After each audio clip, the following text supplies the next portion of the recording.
A ver, cuando pensamos en la Edad Media, ¿qué nos viene a la cabeza? ¿Verdad que casi siempre es la idea de una época oscura como un bache en la historia? Bueno, pues, ¿y si le damos la vuelta? ¿Y si en lugar de oscuridad lo que realmente pasó fue que se estaba construyendo un mundo completamente nuevo, literalmente sobre las cenizas de un imperio? Pues de eso vamos a hablar. Vamos a hacer una especie de autopsia, una disección del feudalismo. Y lo vamos a ver no como una era parada en el tiempo, sino como un sistema supercomplejo que nació de la pura necesidad, de la inseguridad. Y lo más increíble es que sin saberlo, estaba plantando las semillas de nuestro mundo moderno. Esta es la pregunta del millón, la pregunta clave. Imaginemos la situación. Después de la caída de Roma y más tarde del imperio de Carlomagno, Europa se queda en un vacío de poder que da auténtico pavor. La respuesta que se encontró no fue un gran plan diseñado en un despacho, ¿no? Fue una solución mucho más orgánica, digamos, más personal y sobre todo local. Esa solución fue el feudalismo. Bien, para entender cómo funcionaba todo esto, vamos a seguir este pequeño mapa. Primero, veremos cómo nació este orden a partir del caos. Después, analizaremos esa estructura social tan rígida que tenía. Nos meteremos de lleno en la vida del feudo, que era el motor económico. Luego, exploraremos el inmenso poder de la Iglesia y, para terminar, veremos cómo, dentro de este sistema, ya estaban creciendo las semillas de su propia transformación. Vamos al lío. Empezamos por el principio de todo. ¿Por qué aparece el feudalismo? Es que no fue una elección. Fue pura y dura necesidad. El panorama era desolador, la verdad. Con el imperio carolingio hecho pedazos, Europa era un coladero de invasiones constantes. Los reyes sencillamente no podían proteger a nadie. El miedo era el pan de cada día. La gente empezó a huir de las ciudades buscando la única seguridad que quedaba, la protección de algún señor local con su propio castillo y sus hombres. El poder se pulverizó, se hizo pequeño y local.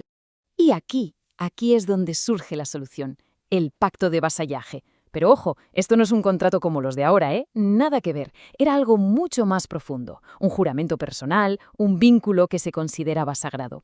La escena era muy visual. Un noble, el vasallo, se arrodillaba ante otro más poderoso, el señor, y le juraba lealtad. Y ese juramento implicaba dos cosas clave, dos palabras en latín que lo definen todo, auxilium y consilium. Auxilium era la ayuda militar, o sea, llevarle hombres y armas para la guerra. Y consilium, pues era el consejo, la obligación de ir a su corte y ayudarle a gobernar y a impartir justicia. ¿Y qué recibía a cambio? Pues lo más valioso, protección y un feudo, es decir, tierras para poder vivir. Al final todo el sistema era una gigantesca red de lealtades personales. Eso es lo que mantenía unido el reino. Vale, este nuevo orden dio forma a un mundo increíblemente estructurado.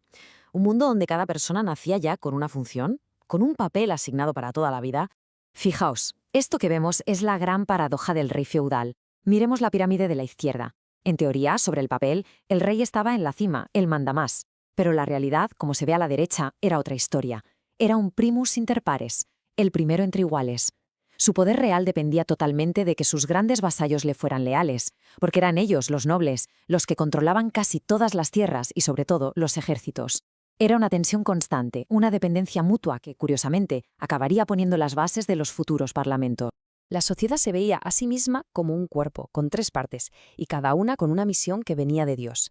Estaban los oratores, que era el clero, los que rezaban para salvar el alma de todos, los velatores, la nobleza, los que luchaban para defender al resto, y claro, los laboratores, los campesinos, que con su trabajo sostenían a los otros dos.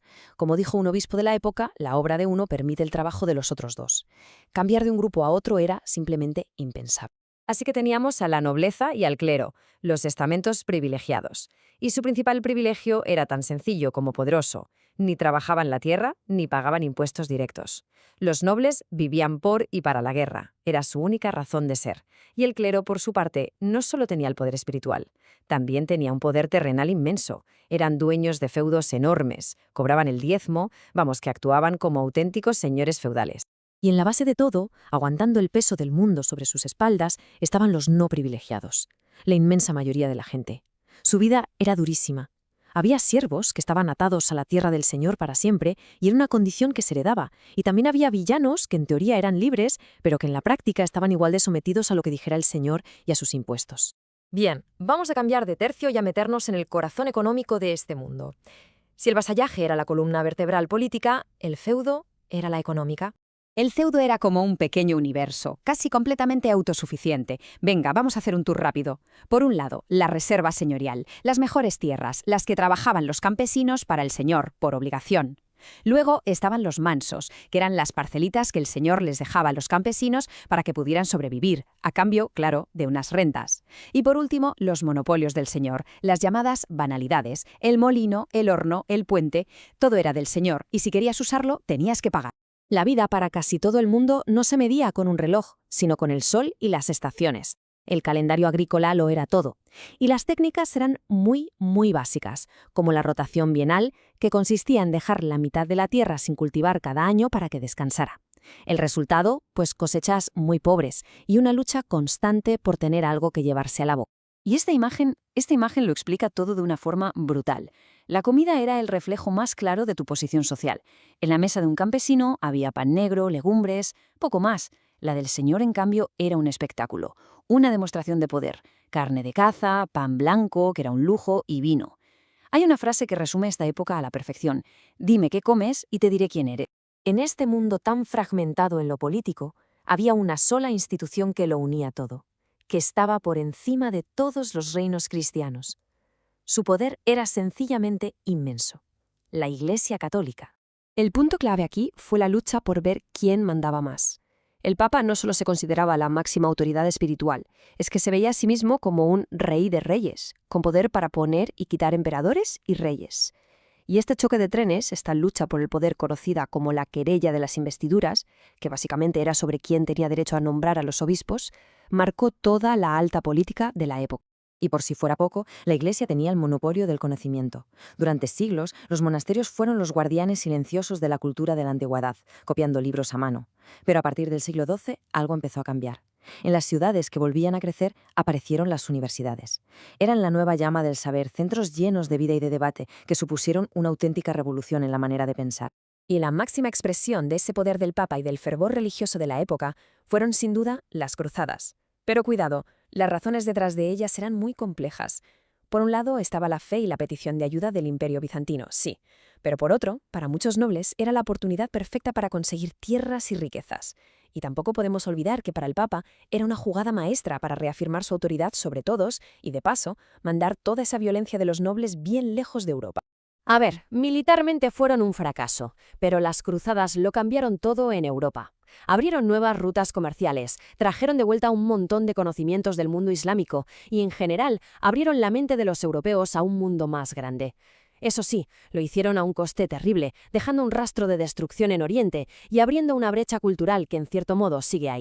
Y con esto llegamos ya al final, porque el sistema feudal no fue un punto y final, para nada. Fue más bien un crisol, una especie de laboratorio donde se estaban cocinando los ingredientes del mundo que estaba por venir. Esta imagen de aquí lo resume de maravilla. El propio sistema feudal llevaba dentro las semillas de su fin.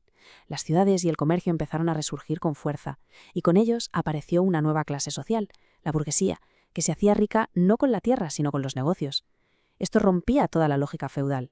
Los reyes, muy listos, se apoyaron en ellos para conseguir dinero, para pagar sus propios ejércitos y así poco a poco ir quitándole el poder a los nobles.